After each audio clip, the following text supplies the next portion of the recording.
নমস্কার। আচ্ছা, কখনো কি মনে হয়েছে যে একটা সাধারণ স্থির ওয়েবসাইট হঠাৎ করে কিভাবে জীবন্ত হয়ে ওঠে? মানে অনলাইন শপিং থেকে শুরু করে সোশ্যাল মিডিয়া, এই যে এত ইন্টারঅ্যাক্টিভ ব্যাপার-স্যাপার, এর পেছনে আসল ম্যাজিকটা কি?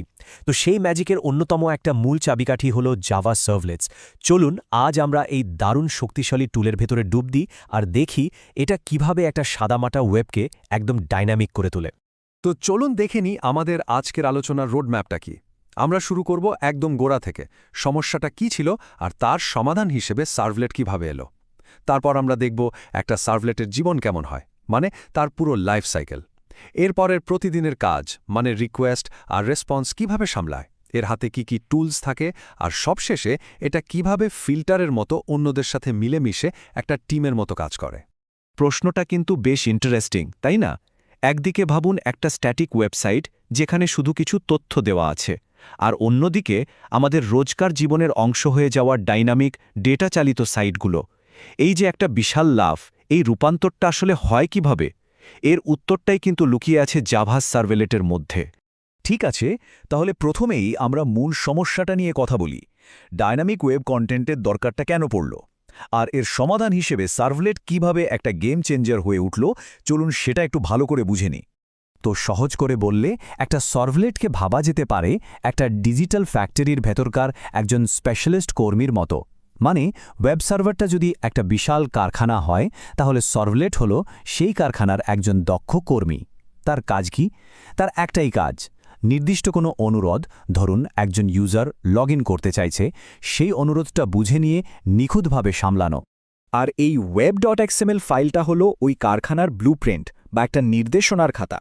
এই খাতা দেখে সার্ভার বুঝতে পারে যে কোন ধরনের অনুরোধ এলে ঠিক কোন বিশেষজ্ঞ কর্মীকে, মানে কোন সার্ভলেটকে কাজটা দিতে হবে।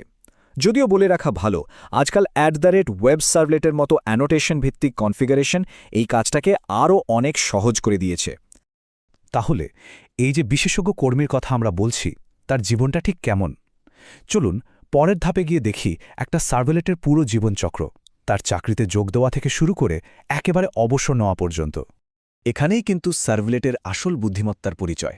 দেখুন, একটা সার্ভলেটকে শুধু একবারই ইনিট মেথডের মাধ্যমে তৈরি বা নিয়োগ করা হয়। এরপর ওই একটাই সার্ভলেট তার সার্ভিস মেথডে থেকে হাজার হাজার অনুরোধ সামলাতে পারে। আর সবশেষে যখন সার্ভার বন্ধ হয় বা তার আর দরকার পড়ে না, তখন ডিস্ট্রয় মেথড দিয়ে তাকে অবসরে পাঠানো হয়। এই যে পুরো প্রক্রিয়াটা, এটাই সার্ভলেটকে অসাধারণ রিসোর্স এফিশিয়েন্ট করে তোলে। বেশ, এবার আমরা সার্ভলেটের একেবারে মূল কাজে চলে এসেছি। এর প্রতিদিনের ডিউটিটা কি? ক্লায়েন্টের কাছ থেকে যে তথ্য বা রিকোয়েস্ট আসে সেটাকে প্রসেস করা, আর তার জবাবে একটা সুন্দর ফলাফল তৈরি করে ফেরত পাঠানো। আর এই ব্যাপারটা দারুণভাবে প্রত্যেকটা সার্ভলেটে দ্বিমুখী মিশনকে তুলে ধরে। একদিকে সে কাজের অর্ডার বা HTTP রিকোয়েস্ট অবজেক্টটা পড়ে, আর অন্যদিকে সে তৈরি পণ্য বা HTTP রেসপন্স অবজেক্টটা তৈরি করে। সাধারণত সার্ভিস মেথডটা নিজেই ঠিক করে নেয় অনুরোধটা গেট নাকি পোস্ট, আর সেই অনুযায়ী ডু গেট বা ডু পোস্ট মেথডের কাছে কাজটা পাঠিয়ে দেয়। আচ্ছা, কোনো কর্মীই তো তার যন্ত্রপাতি ছাড়া ঠিকমতো কাজ করতে পারে না, তাই না? চলুন এবার দেখি একটা সার্ভলেট তার চারপাশের পরিবেশ ম্যানেজ করতে আর বিভিন্ন তথ্য মনে রাখতে কি কি জরুরি অবজেক্ট ব্যবহার করে। এই সার্ভলেট কনফিগকে আমরা তুলনা করতে পারি একটা ব্যক্তিগত ডেস্ক বা সরঞ্জামের সেটের সাথে। এটা কিন্তু শুধুমাত্র একটা নির্দিষ্ট সার্ভলেটের জন্যই কাজ করে।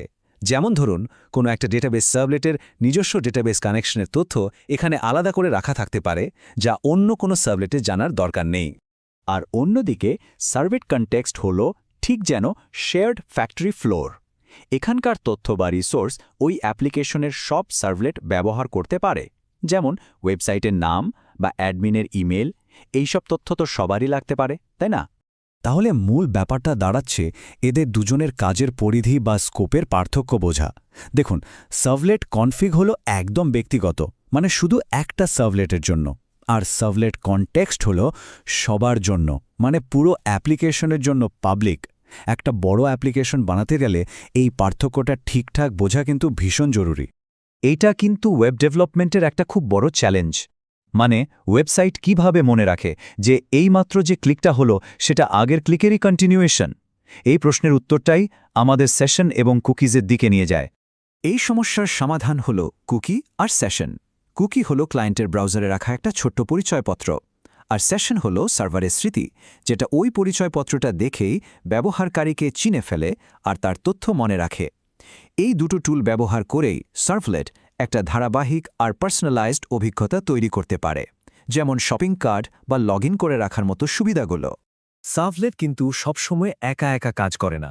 চলুন এবার দেখি ওরা কিভাবে একটা চেইন বা লাইনে দাঁড়িয়ে একসাথে কাজ করতে পারে এবং ফাইল আপলোড বা ডাউনলোডের মতো বিশেষ কাজগুলো সামলাতে পারে।